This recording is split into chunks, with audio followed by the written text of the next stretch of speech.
परिचय। अरुण, तुम्हें पिछले वर्ष विज्ञान में कितने प्राप्तांक मिले थे? सर, 72 प्राप्तांक मिले थे। और गणित में? 84 सर। विज्ञान में 72 और गणित में 84। ठीक है। श्रद्धा, अब तुम मुझे बताओ, तुम्हें गणित और विज्ञान में कितने प्राप्तांक मिले थे? सर, मुझे विज्ञान में 86 और गणित में 85 प्राप्तांक मिले थे। ठीक है, विज्ञान में 86 और गणित में 85। प्रतीक, अब तुम मुझे बताओ। सर, विज्ञान में 67 और गणित में 72। ठीक है। क्या तुम देख सकते हो कि मैंने तुम्हारे प्राप्तांकों को इस कोष्ठक में लिखा है? ये क्या दर्शाता है? कोई भी एक बताओ। ठीक है, मैं ही बता देता हूं। ये आव्यूह के रूप को दर्शाता है। आज हम जानेंगे कि आव्यूह और उसकी संक्रियाएं क्या होती हैं। तो आओ शुरू करते हैं। उद्देश्य। इस पाठ के अंत में आप निम्न करने में सक्षम हो जाएंगे। आव्यूह को परिभाषित करना, आव्यूह की कोटि की व्याख्या करना, विभिन्न प्रकार के आव्यूहों को लिखना, शून्य आव्यूह को परिभाषित करना, आव्यूह की समानता को समझना, आव्यूह के योग को समझना।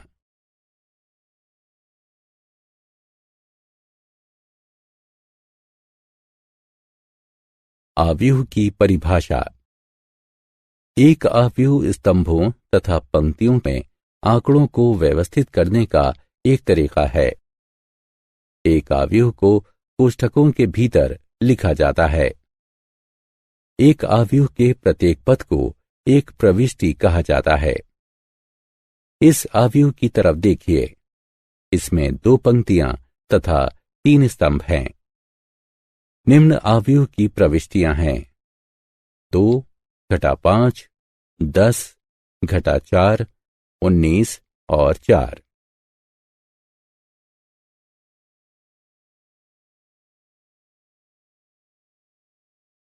आव्यूह की कोटि। एक आव्यूह की कोटि एक दिए आव्यूह की पंक्तियों और स्तंभों की संख्या को दर्शाती है। संकेत से एक आव्यूह की कोटि पंक्तियों की संख्याओं गुणा स्तंभों की संख्याओं के द्वारा दी जाती है। यहां आप चिन्हांकित पंक्तियों तथा स्तंभों सहित उसी आव्यूह के 2 चित्रों को देख सकते हैं। इस आव्यूह की कोटि 2 गुणा 3 है, अर्थात 2 पंक्तियां गुणा 3 स्तंभ।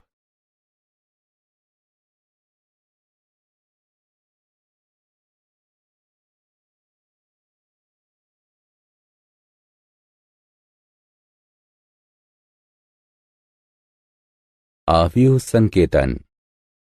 आव्यूह में एक प्रविष्टि की पहचान करने के लिए स्तंभ के बाद हम केवल संबंधित प्रविष्टि की पंक्ति का एक पदांक लिखते हैं।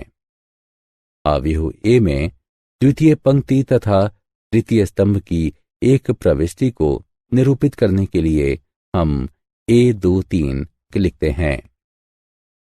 A23 पंक्ति संख्या 2 तथा स्तंभ संख्या 3 इंगित करता है।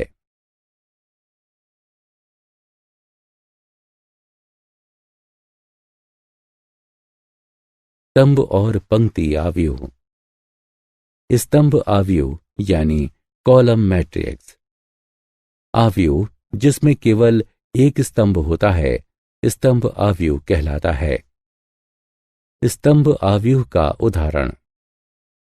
ए बराबर स्तंभानुसार 21, 17, 9। इस आव्यूह में 3 पंक्तियां हैं, किंतु केवल एक स्तंभ है, अतः यह एक स्तंभ आव्यूह है। इसकी कोटि 3 गुणा 1 है। पंक्ति आव्यूह यानी रो मैट्रिक्स। एक आव्यूह को पंक्ति आव्यूह कहा जाता है यदि उसमें केवल एक पंक्ति हो। उदाहरणार्थ, पंक्ति अनुसार 3, 5, 1 एक पंक्ति आव्यूह है क्योंकि इसमें केवल एक पंक्ति है। वर्ग आव्यूह तथा विकर्ण आव्यूह। वर्ग आव्यूह।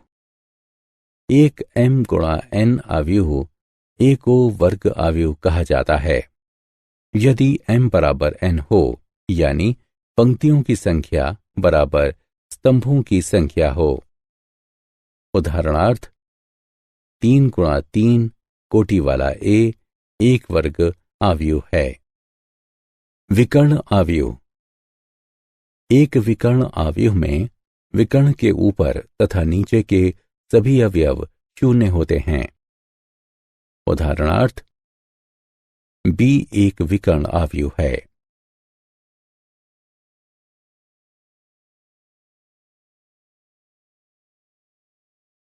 आदेश तथा तत्समक आव्यूह। आदेश आव्यूह।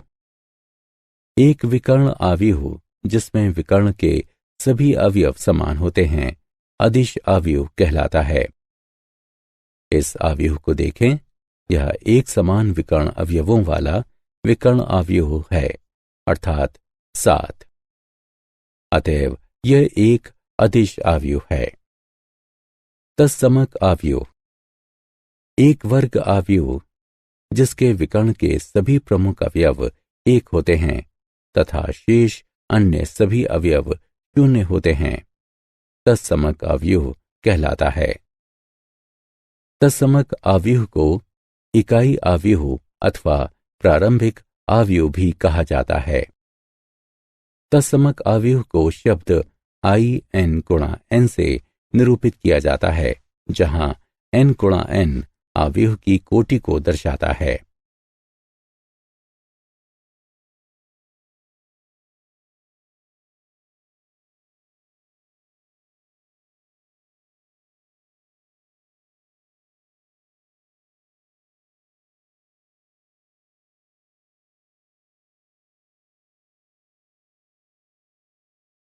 शून्य आव्यूह। एक शून्य आव्यूह अथवा रिक्त आव्यूह वो है जिसमें सभी अवयव शून्य होते हैं। यहां पर एक 3 गुणा 3 शून्य आव्यूह है। शून्य आव्यूह के 3 और उदाहरण इस प्रकार हैं। शून्य आव्यूह को शून्य से निरूपित किया जाता है।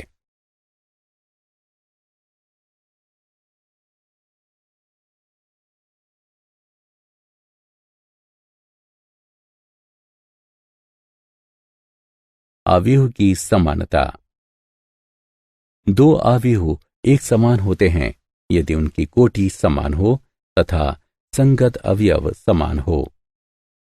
दूसरे शब्दों में कहते हैं कि a n गुणा m बराबर a i j तथा b p गुणा q बराबर b i j, तब a बराबर b है।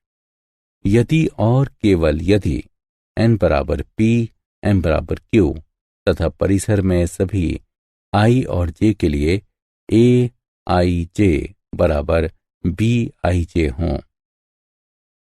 आव्यूह p तथा q समान हैं। यहां दो अवयव हैं, यद्यपि जिनके अवयव समान हैं जो कि बराबर नहीं हैं।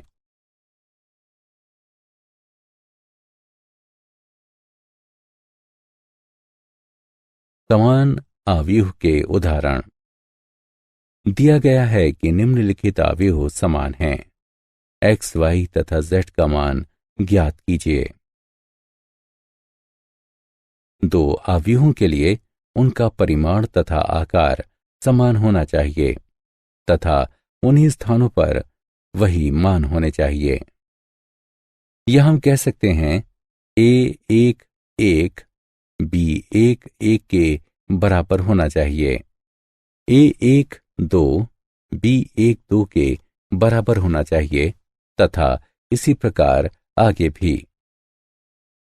अतएव संगत अवयवों को बराबर करके हम निम्न चरों को हल कर सकते हैं। x जमा 3 बराबर 6, x बराबर 3, y बराबर घटा 1, z घटा 3 बराबर 4, z बराबर 7।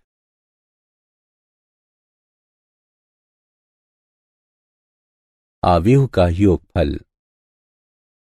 आव्यूह का योगफल सभी संगत प्रविष्टियों के योग द्वारा दो आव्यूहों को जोड़ने की संक्रिया है। दो आव्यूहों को जोड़ा जा सकता है यदि उनकी कोटियां समान हो, अर्थात उनके स्तंभों तथा पंक्तियों की संख्या समान हो।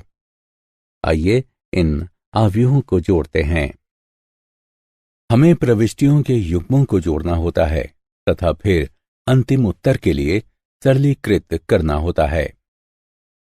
पंक्ति अनुसार पहली पंक्ति 0 1 2, दूसरी पंक्ति 9 8 7 जमा पंक्ति अनुसार पहली पंक्ति 6 5 4, दूसरी पंक्ति 3 4 5।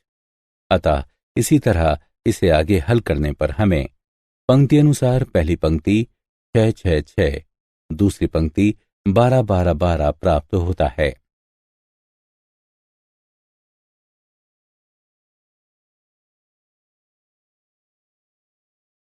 क्या आप जानते हैं, यदि a तथा b समान कोटि के नहीं हों तब a जमा b परिभाषित नहीं है।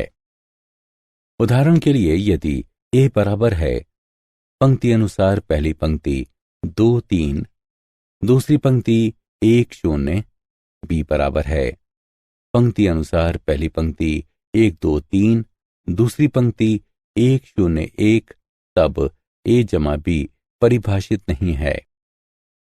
आव्यूह का योगफल समान कोटि वाले आव्यूहों के समुच्चय में बाइनरी यानी द्विआधारी संक्रिया का एक उदाहरण है।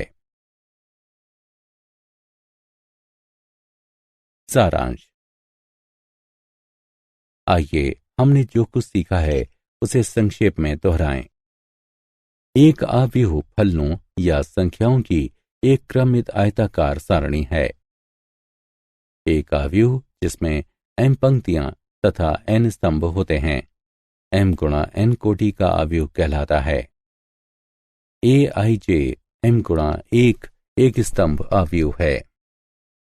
aij 1 गुणा n एक पंक्ति आव्यूह है। एक m गुणा n आव्यूह एक वर्ग आव्यूह है यदि m बराबर n हो। a बराबर aij m गुणा m एक विकर्ण आव्यूह है यदि aij 0 हो, अगर i बराबर ना हो j के। a बराबर aij n गुणा n एक अदिश आव्यूह है यदि aij बराबर 0 हो, अगर i बराबर ना हो j के। aij बराबर k हो, k एक अचर राशि है अगर i बराबर j हो।